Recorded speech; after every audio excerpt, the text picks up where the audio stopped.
ahead and there you go. Awesome. Brittany's right on top of it. Well, warm welcome to everyone to the coffee chat. We appreciate you coming today. We're so excited. I want to introduce you to our expert panelist, Ms. Dawn Lewis. She is Development Director for Parkinson's Foundation, the Mid-Atlantic chapter. She serves as an advocate for people living with Parkinson's disease and represents communities in the Maryland, District of Columbia, Virginia, West Virginia, Delaware, and Pennsylvania.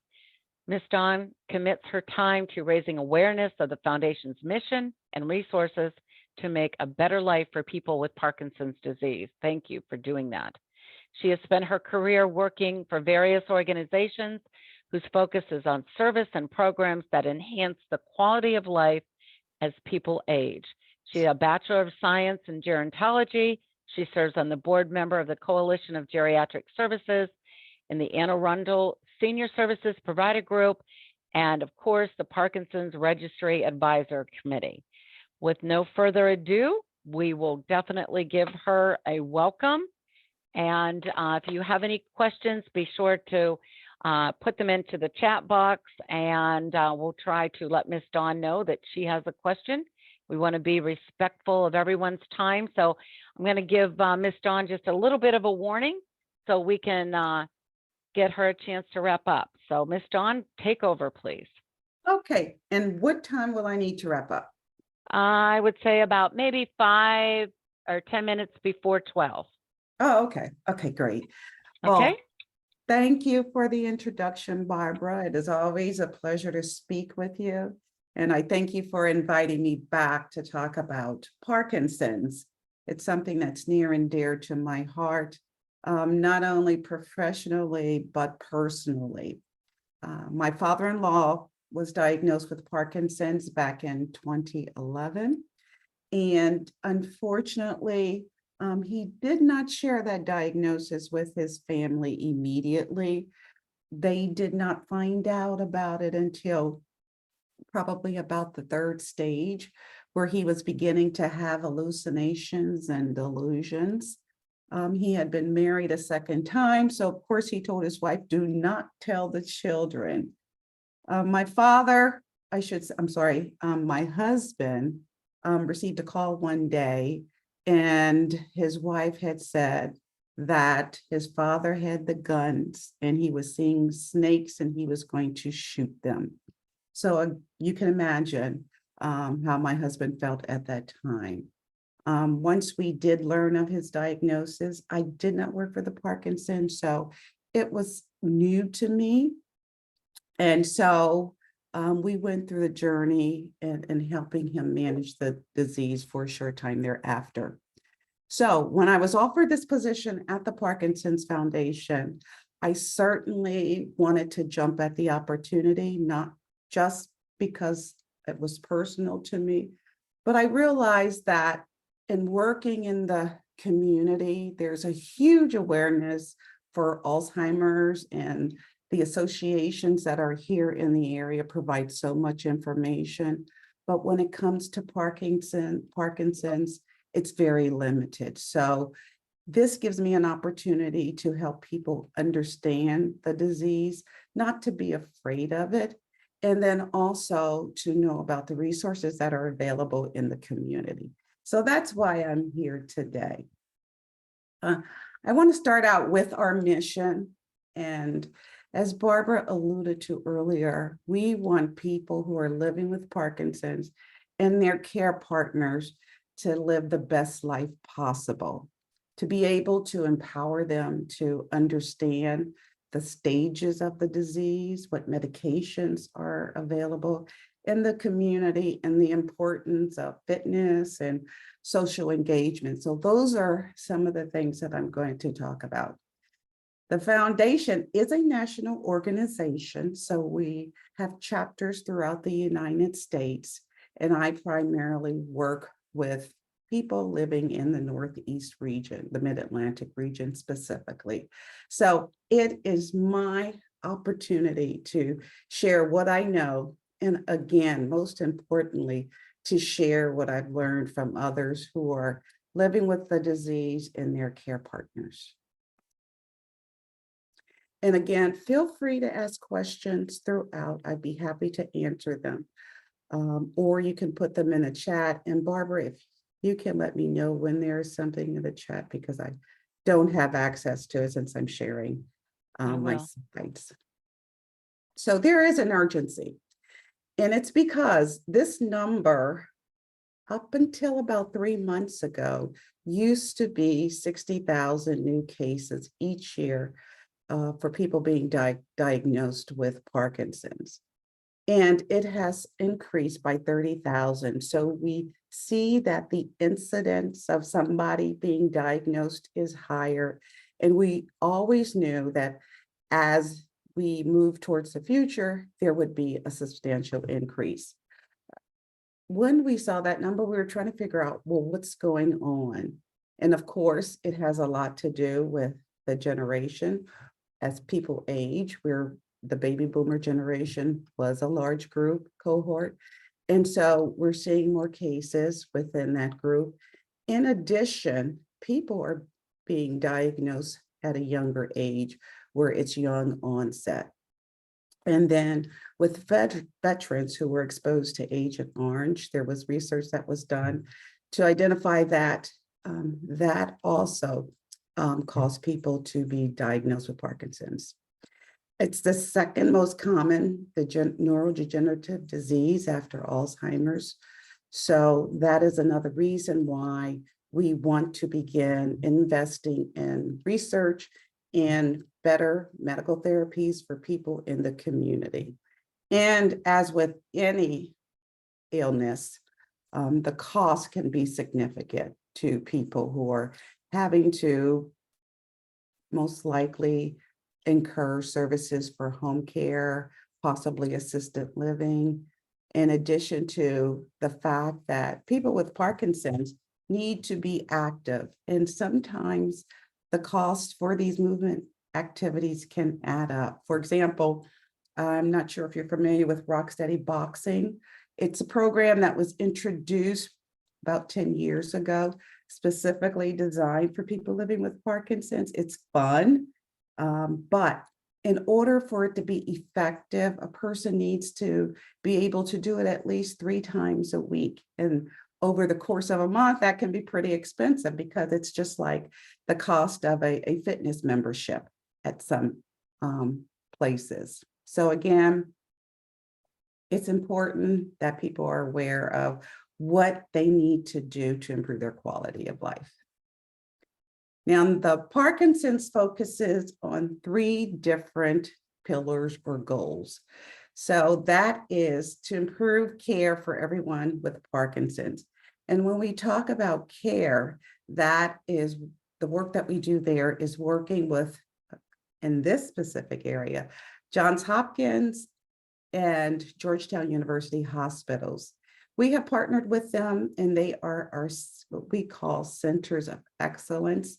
Not only do they provide the expertise for people who are living with Parkinson's or any other movement disorder, these hospitals, as you know, are also involved in research. So when it comes to clinical trials, part of the efforts that they are involved in is better understanding what's going on with regard to what is the cause of Parkinson's, what treatments are available, and then providing, the care that people living with the disease need.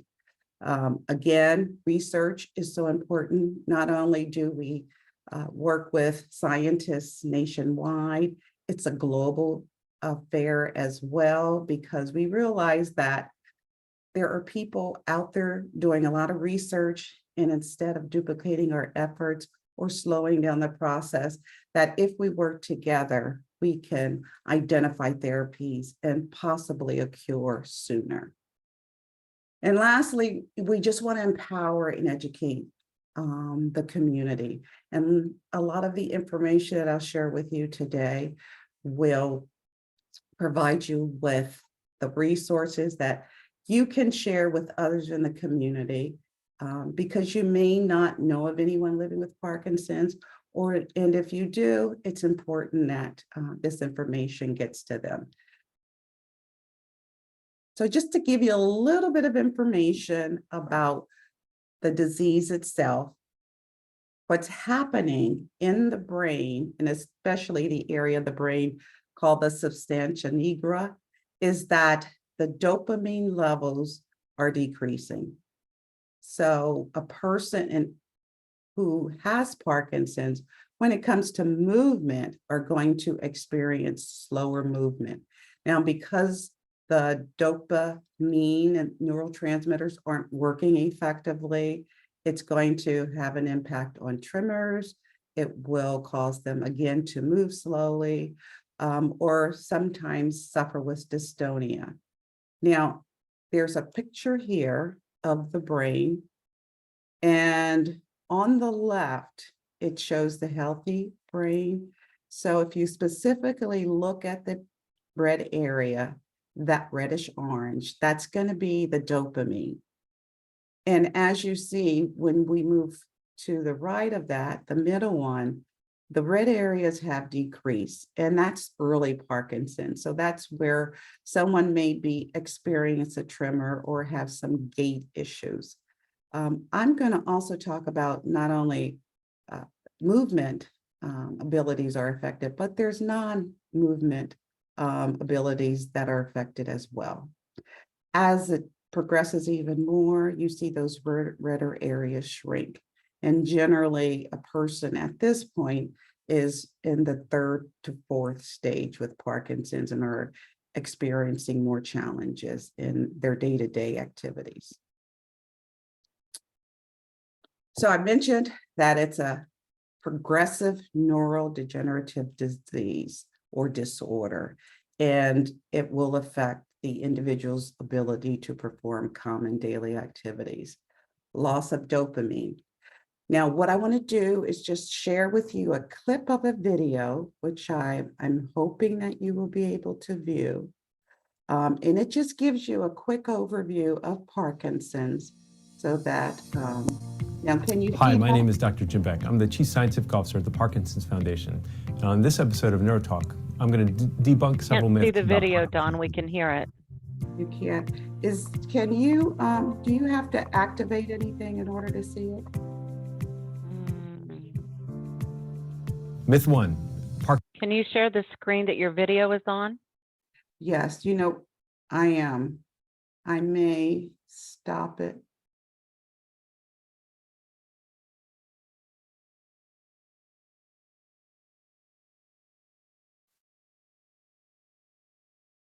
And this is the screen that I'm clicking to get the video. So you can hear it. I can't hear anything at all now. Just I'm not playing it yet. okay. Now I've just hit it. Can you see it at all? Can't see this. Can't see the video. No. Dr. Jim Beck. I'm the Chief Scientific Officer at the Parkinson's Foundation. If you can just listen to it, and he's going to go through Parkinson's. Okay.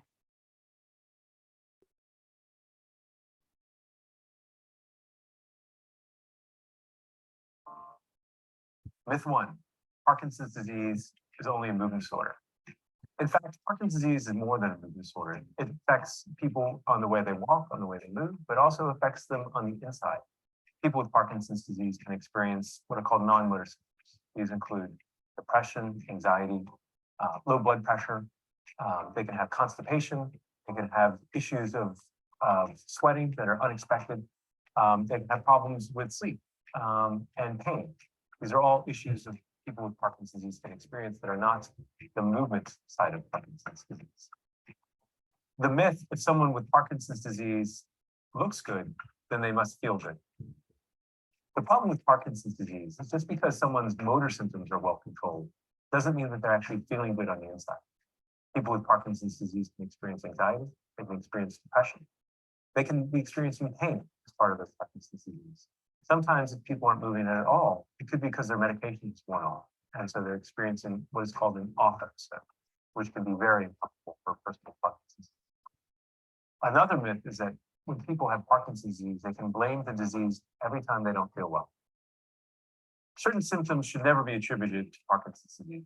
They include fever, which can often indicate an infection. They can include headache or vision loss or vertigo, which can often indicate another neurologic condition that should be addressed by your physician. Headache, vision loss, vertigo, loss of sensation, loss of muscle strength, and chest pain are not symptoms of Parkinson's disease. Another myth is that Parkinson's disease has flare-ups. Parkinson's disease is a slowly progressing disease. If there's a sudden change in how someone feels or how they act, it may be due to another cause. Often can be an infection, such as a urinary tract infection. If symptoms worsen over the course of days or weeks, then it is critical to search for an underlying cause, like changes in your medication, infection, dehydration, sleep deprivation, or other medical problems that can worsen Parkinson's disease. Another myth is that your doctor can predict your disease progression. Parkinson's disease is highly variable from person to person, and even an expert in Parkinson's disease cannot predict what the future holds for you. Remember, research shows that you can improve your quality of life at every stage of the disease by staying fit, getting adequate sleep, and having proper nutrition. Another myth for Parkinson's disease is the latest herbal tea or vitamin may actually cure your Parkinson's disease. Unfortunately, that's not the case. If you're experiencing troubles with your Parkinson's disease, talk to your doctor about ways in which to manage the symptoms of your disease. Another myth is that stem cells are a cure for Parkinson's disease. That's not the case. Currently, there's no approved stem cell therapy for Parkinson's disease. And when and if that happens, at best, stem cells will provide symptomatic relief for Parkinson's disease and not a way to slow the disease or cure it. Go to our website, parkinson.org, to learn more about Parkinson's disease.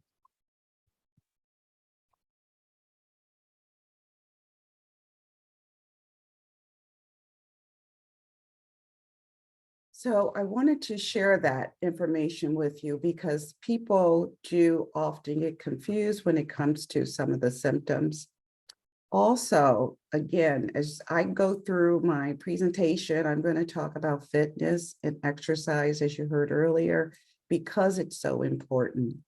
And then because people are looking for something other than the suggested medication that is helpful in managing symptoms, there's always an interest in finding out what's going on from a research perspective. So he slowly alluded to the stem cell research, which really hasn't been completed. And so at this time, we don't support anything related to the stem cell research. So he also talked about the symptoms that I mentioned before, that it's both movement and non-motor. Most often, we know about tremors. We will see people who experience the shaking of the hand or the arm. Now, with regard to the tremors and identifying that it's Parkinson's versus Parkinsonism or some type of essential tremor, is that for Parkinson's, one side of the body will be affected. So it will be, let's say, on the right or the left-hand side where that person will have that rhythmic shaking. And it's also occurring at rest because we can also experience some shakiness, especially if we've had an intense workout. And but once we sit down, calm ourselves, that will stop. For someone with Parkinson's, it will not stop. Rigidity is something that is pretty prevalent for people living with Parkinson's. It's the stiffness of muscles. I recently spoke with a young lady, and it was really challenging because, especially at night, when she went to bed, she's still, she's not moving, and also at that time, the effectiveness of the medication is lessened. So getting in and out of bed just to go to the bathroom is a challenge. So that is one of the symptoms that you will see. Also, with regard to their medication, if they're coming up, if the effectiveness for the medication that they have taken is wearing off, the rigidity will set in as well. Bradykinesia is a slowness of movement. So there are people who, when they're walking, their gait is a little, is a little shorter, and the movements are slower. And then balance issues, which is something that is a challenge when it comes to people with Parkinson's. They tend to walk on their, some, not all, but will walk on the tips of their toes with their heels in the air. And that can be a risk for falls. Also, when we look at the non-cognitive, non-motor and cognitive symptoms, sleep disorders, it's not uncommon for someone to talk about their challenges they have with sleeping, or to be prescribed a medication to help them sleep. A lot of things that can affect this could be in the daytime with the tremors or dyskinesia if they're constantly moving. That can be exhausting during the day, and they may take naps. So when it comes to the evening, they're unable to sleep. And again, with the rigidity can be an issue as well. Anxiety. Many people suffer with anxiety. I did a presentation, and when I said that anxiety is something that people experience, this one woman said, "Oh, do I have Parkinson's? Because I'm anxious all the time." You will see that some of these symptoms here are related to other disorders. So what we also try to let them know is that it's just not one symptom, it's a combination of several symptoms.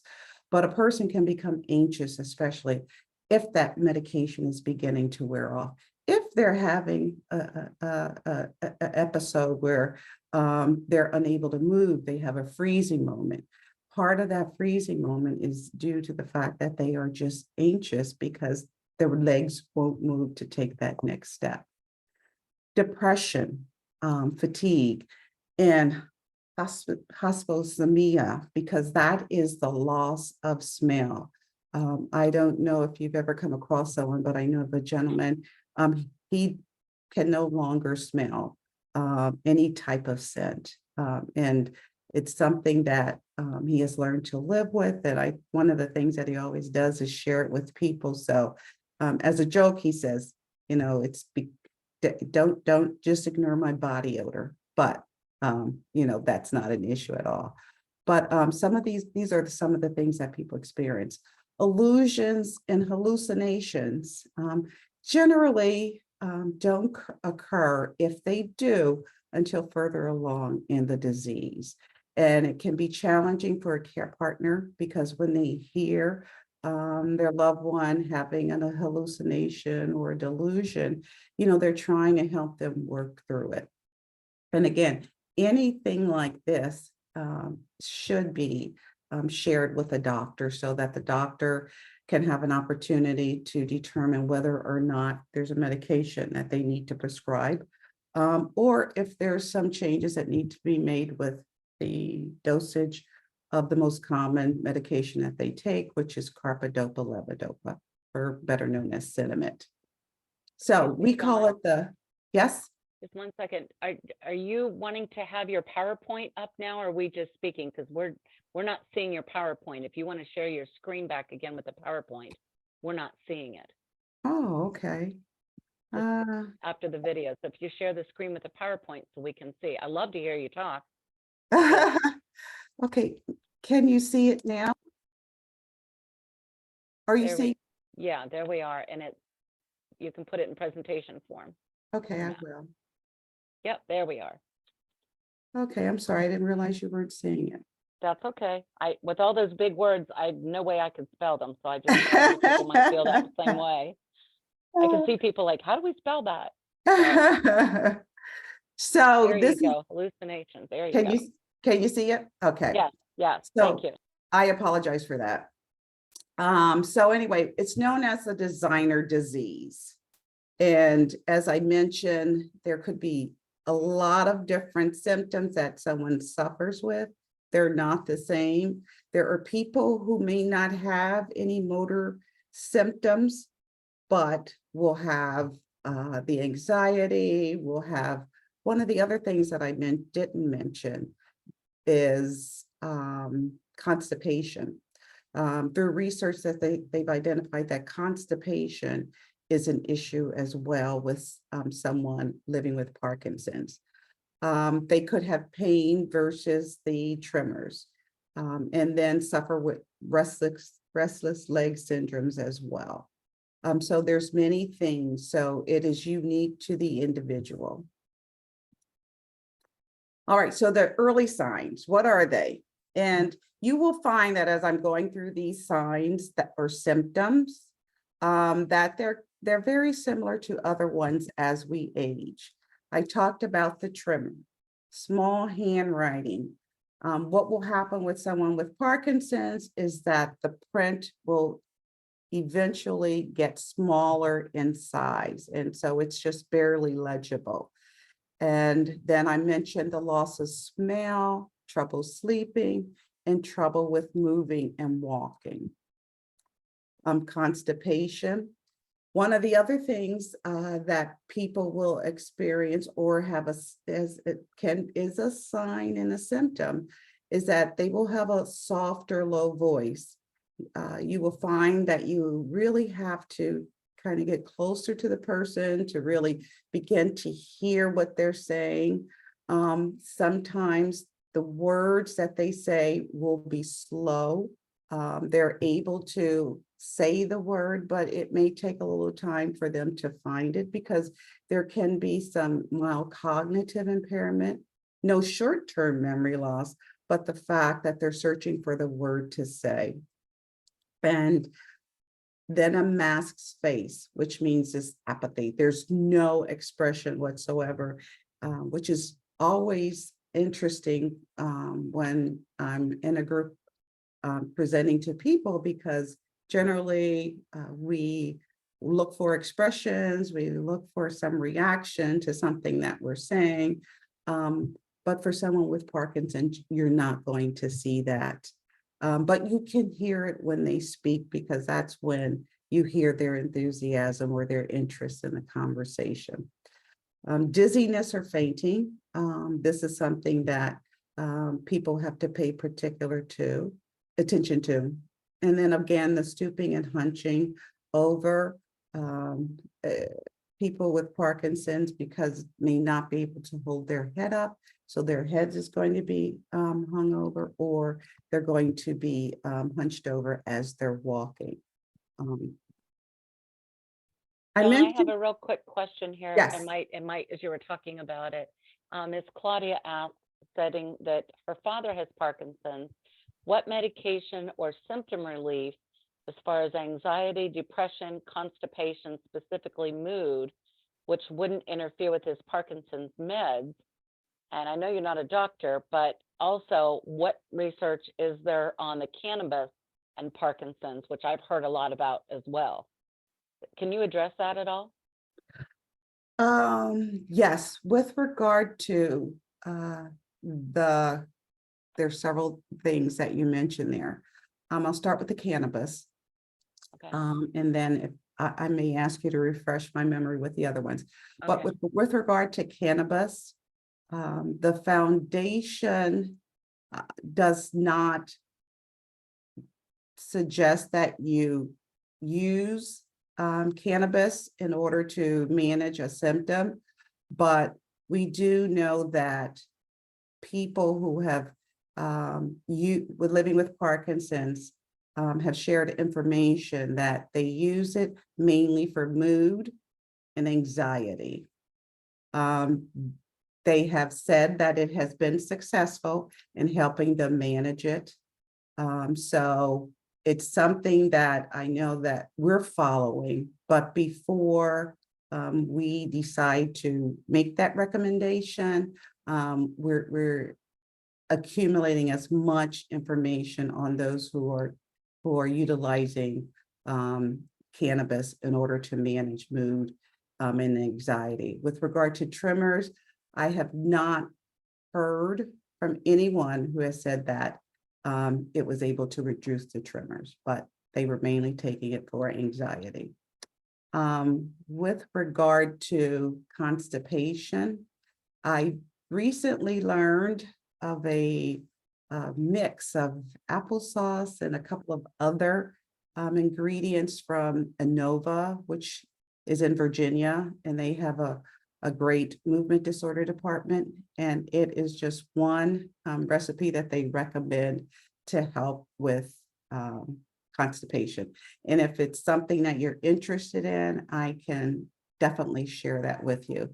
But the doctor is from Louisiana, and he said it's a good recipe and helping manage constipation. And then there was a third one that if you could remind me. Yeah, it's just, I think the anxiety and depression, and then constipation, specifically the mood. So if there's Okay. any other type, I think you talked about maybe the exercise that would help with that as well. Fitness always helps, but there are some anxiety medications that doctors do prescribe.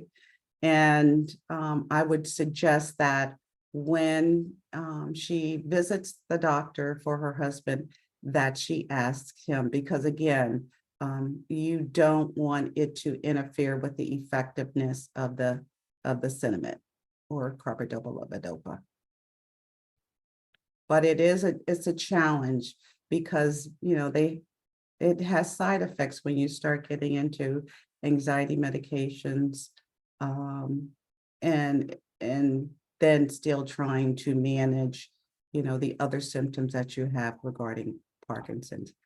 But again, check with your doctor on that and let them know what is, you know, also keep a chart so that you're tracking when the anxiety is high. Is it closer to the end of, you know, as I said, that with cinnamon, it manages the symptom, but when it begins to wear off, then sometimes people's anxiety level increases. But what's triggering the anxiety? And then that will better help your neurologist determine what needs to be done.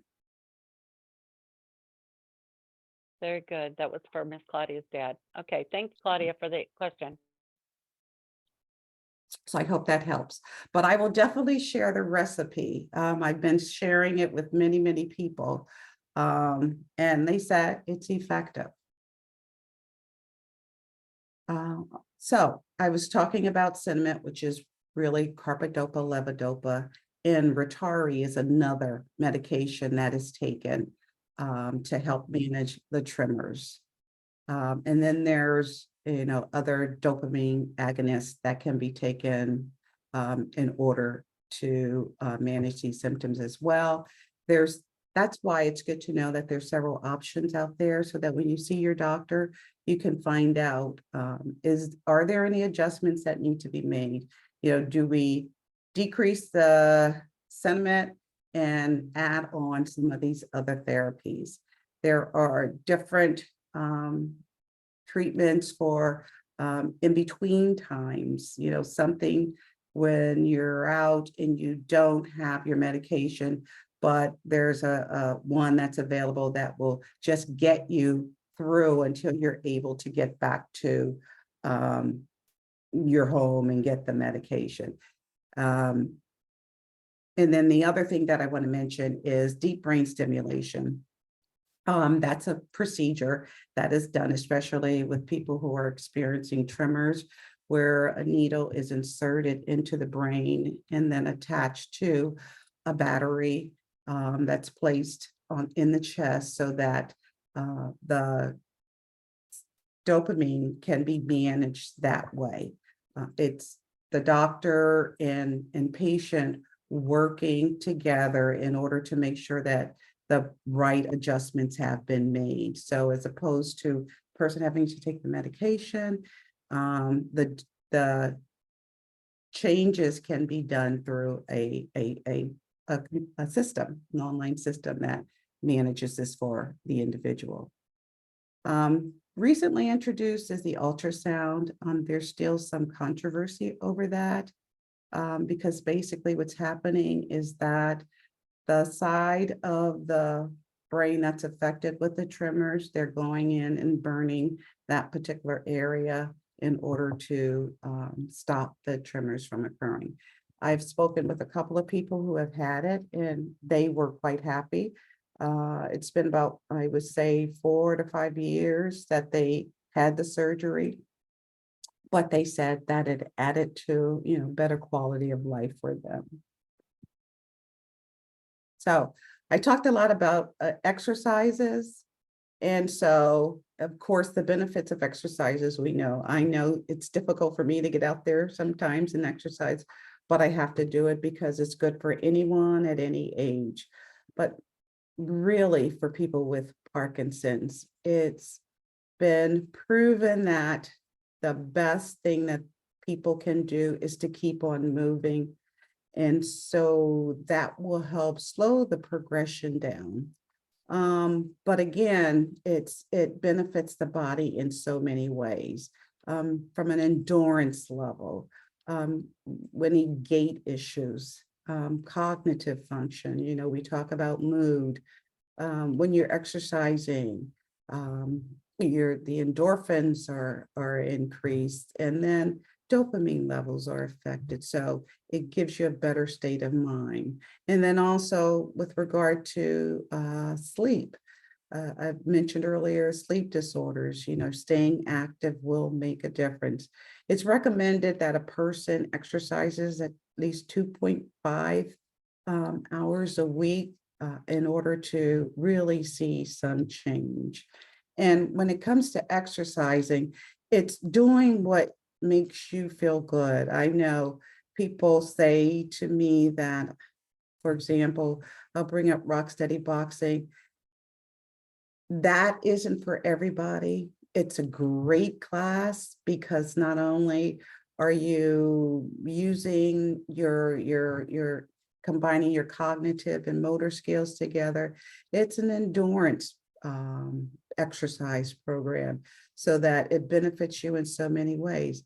But you don't have to move like that. If it's a matter of walking and you enjoy walking, do that. If it's yoga, again, that helps with relaxation. Tai Chi is excellent for calming a person down because you're so focused on balance and getting into a space that's comfortable. Biking, we've had pedaling for Parkinson's and some of the centers that are in the area, the YMCA, and you can always go to a senior center and use their fitness area. And then dance is becoming more popular. I recently met a lady who is introducing a program, Dance for Couples, because when it comes to dance, there's going to be a different hold when you are dancing with someone with Parkinson's. You want to be careful about balance so that when you're moving, that person isn't a risk for falls. But do what makes anything comfortable and fun for you, and then just try and do it frequently. 5 minutes, 10 minutes, whatever is possible for that person in order to participate in some type of movement. Parkinson's healthcare team, most often people focus on the movement disorder or specialist. In a movement, the difference between a movement disorder specialist and a neurologist is that the neurologist has gone through a fellows program to become expert in movement disorders. And we suggest that you have either one on your team, someone who's able to follow the progression of the disease and then make any adjustments with medication so that you can better manage the symptoms. Primary care, everyone on this list needs to be connected, especially if you're experiencing a symptom that's related to them. There are other comorbidities so that, if you suffer with high blood pressure, if there's diabetes, then making sure that those doctors are connected to the movement disorder so that these medications can be managed effectively. A neuropsychologist, we talked about mood and depression, anxiety. It's so important that one of these specialists be on your team to help you manage, and then your care partner to really understand what you're going through. Physical therapist, occupational therapist, speech therapist, especially as the disease progresses. When it comes to speech and swallowing, it's great to have someone on the team. I don't know if many of you heard of the Big and Loud program, or LSVT, where it's a matter of going through a therapy in order to really exercise those muscles to be able to maintain your speech, to be able to swallow safely. Nutritionists, this is always a challenge because I have not come across a nutritionist who really can recommend any specific diet for people with Parkinson's. I've talked with many neurologists and nutritionists, and there just isn't one out there. It is always recommended, I should say, that, the safest diet, as we all know, is Mediterranean, eating the vegetables, eating the fruits. With regard to protein, one thing that I have learned is that when you're taking medication, to make sure that you take your medication at least a half an hour to an hour before you eat some type of protein, because of course, protein slows down in the digestive system and therefore is going to have an impact on any medication that you take close to that time that you're eating, and ensuring that the medication is effective. So yeah, try to take your medication before or at least a half an hour after you eat. You can also share this with your doctor, and you can find out what they recommend. Podiatrist, again, having someone examine your feet to pay attention to what your gait is and balance is so important. And of course, a social worker to help pull together the services that you may need at a specific time during the course of the disease. So what we can do to support someone living with Parkinson's, and what you can do, is just learn as much as you can about the disease, understanding the symptoms, encouraging people to stay social, because especially many people who are recently diagnosed are at a point where they're unsure of what the next step is and tend to isolate themselves before reaching out to others. And it's important to really build that social network. I have found in traveling around to different groups, support groups, people who work out together, especially with Rock City Boxing, that they've created their own community and they support one another. They look forward to coming together as a group and exchanging information, what's working, what isn't working, what the challenge was for that month. And because people who have Parkinson's are able to communicate their thoughts, it makes a difference in creating that strong support system. Be able to just listen, not respond, so that they can feel comfortable in sharing what's going on. Pay attention to worsening symptoms, because when you're looking from the outside, you can see it. I work closely with a volunteer, and he is living with Parkinson's, and we've been working together for the past 3.5 years. I have seen changes where the disease is progressing, where it's become difficult for him to finish the sentence. And so he'll look to me like, okay, Dawn, finish this for me. And so that way it can be shared with the doctor. And if any adjustments need to be made with medication, or if any other activities or therapies need to be included to slow it down, that you're aware of it sooner rather than later.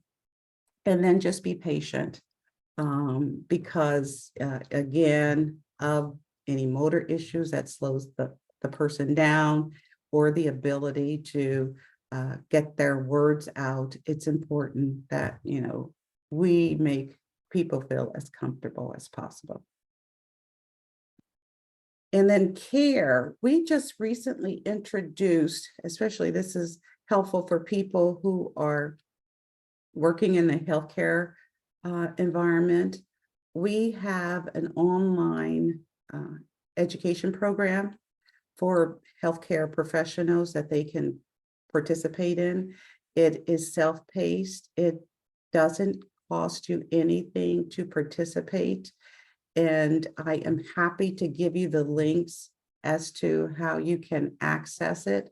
We find that this is one way of helping healthcare professionals in the community gain a better understanding of Parkinson's and the challenges that people have. Also, there's a wonderful piece with regard to hospitalization, because we know with hospitalizations, it's a great concern.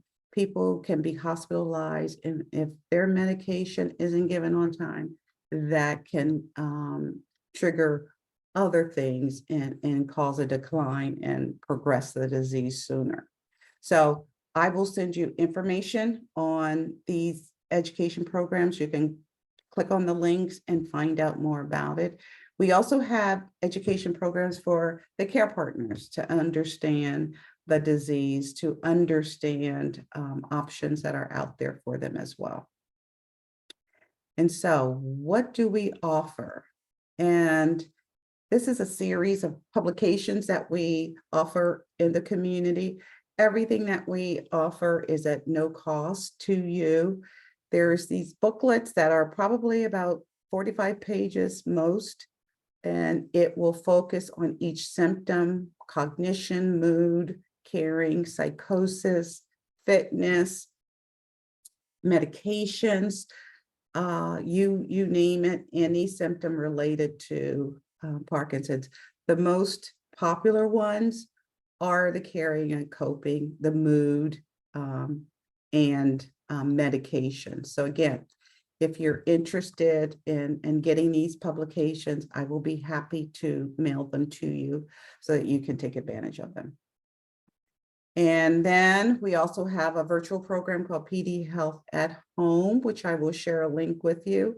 Mindfulness Mondays focuses on mental health, depression, anxiety, isolation, mindfulness techniques to help you get through the day. And then Wellness Wednesday is a topic on Parkinson's. It could be related to research. It could be related to a symptom. And finally, Fitness Friday is a library of fitness programs. And for someone who is less likely to go out and exercise, this is a great opportunity where you can pull up the videos. They're 15 to 30-minute videos and be able to exercise along with the therapist. So they're great to take advantage of. This is our hospitalization kit. And this is what I always recommend that someone who is living with Parkinson's has. The kit contains a medical sheet that lists all of your medications, and then a hospital plan book so that you have an opportunity to identify what it is you need in order to prepare for that hospitalization, because sometimes it's an emergency situation. And so all you need to do is pick up this little black bag, and it will have the lists in it and everything you need.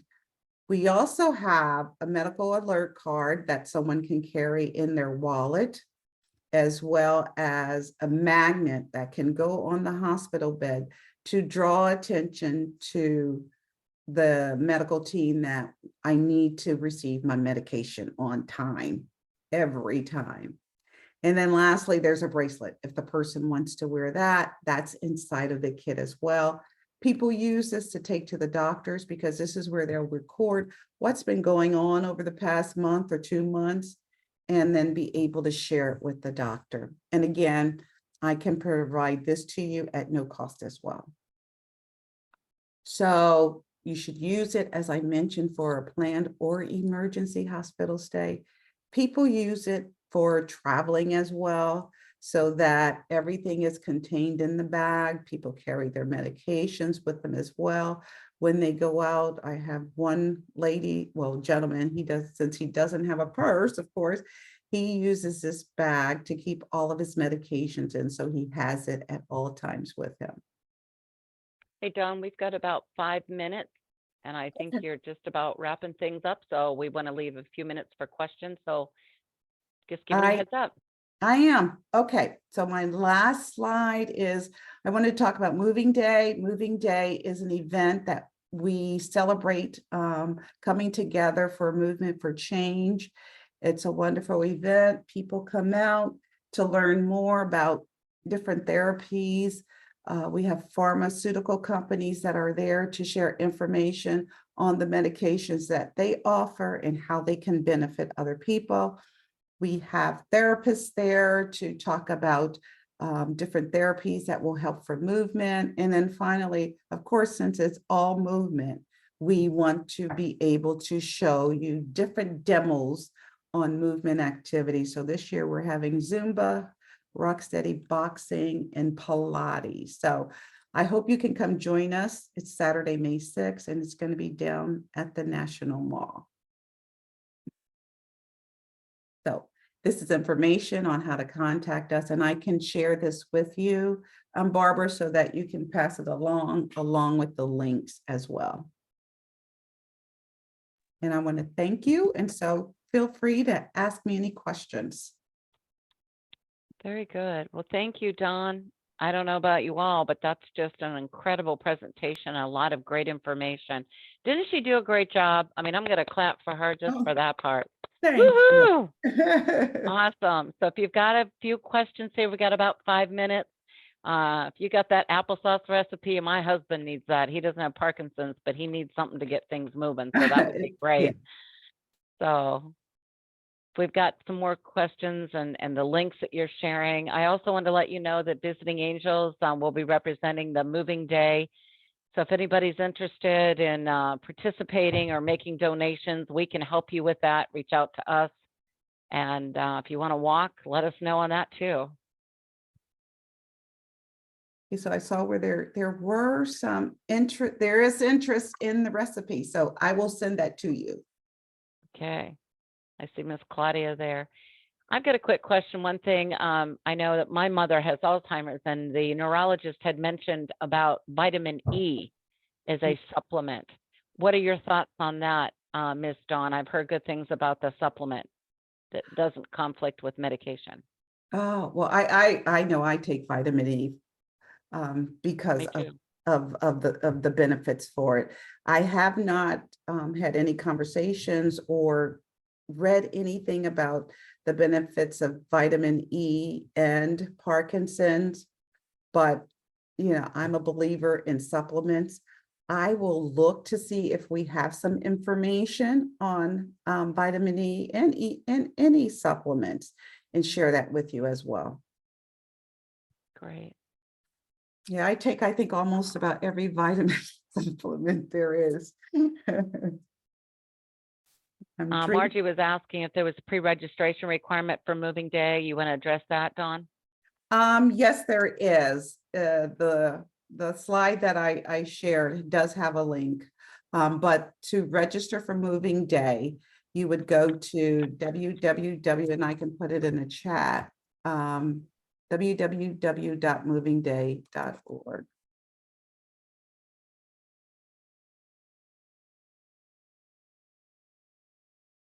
But yeah, it would be great. Especially if you have questions about different medications or treatments that are available out there, that's, I think, one of the greatest benefits for people who come out, because you can ask them the question, you can get literature on it as well. That's awesome. Okay, and just so you know, we are recording this, so if you would like to revisit again and take a look at her slides, her presentation was wonderful. I hope that you take and digest this. We will be emailing that to you all when you registered. So this will be something that you can use as a reference, and I do believe that Ms. Dawn's contact information is in there as well. We want to thank you, Dawn, for taking time out of your busy schedule. I always am so excited to speak with you. Your wealth of knowledge is incredible, and you are making a difference. And everyone who showed up here today and ones who could not, that did register, please reach out to Dawn, look into these resources. And she is a wealth of information. If she doesn't know the answer, like she said, she'll research and she'll get back to you. Thank you again for taking your time and putting your presentation together, and everyone participating today. Thank you for caring enough. We don't know if it's you have the diagnosis, a family member having diagnosis, if you're caring for someone, or somebody knows somebody. And we hope that you take this little tidbit of information, well, actually not tidbit, it's a wealth of information, and share it. We try to ask Dawn to come back a couple times a year, so we will be inviting her back again. And we really appreciate you taking time. Any other questions or anything, and respectful of everyone's time? We try to honor it. Okay, just as encouragement, if everyone would just maybe just unmute themselves and say thank you to Miss John. It's always good to hear people's voices. So if you'll do that, and then we'll sign off. So if each one of you would just kind of go through, I'll go through. Karen, would you mind saying, anything real quick to Miss Dawn? I see you on the screen. Karen Zimmerman. Or Leander, I see you unmuted. Go ahead. Thank you. It was great. I learned a lot. Oh, thank you. Great. Rochelle, I see you're unmuted.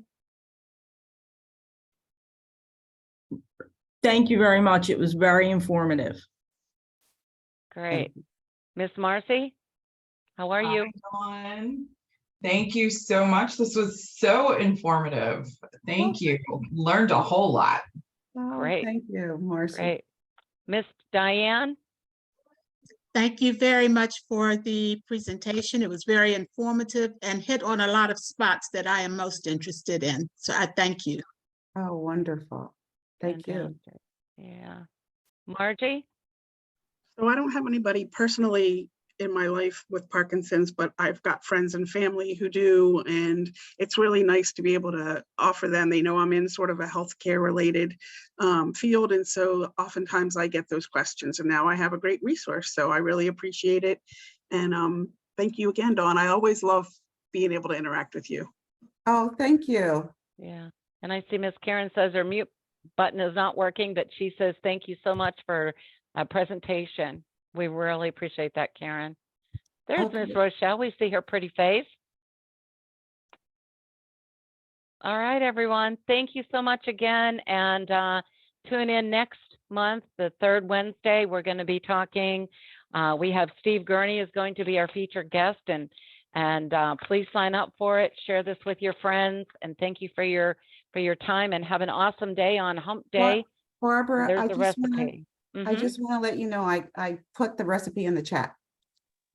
Perfect. So if you want to copy it, and you can drop it in on a Word document, we'll leave it up there for a little bit if people want to copy it and drop it in. I already got it. Sounds good to me. All Did you get right. it, Miss Claudia, for your father? I did. Thank Good you. girl. Awesome. Great. All right. All right. All right. Thank you again, everyone.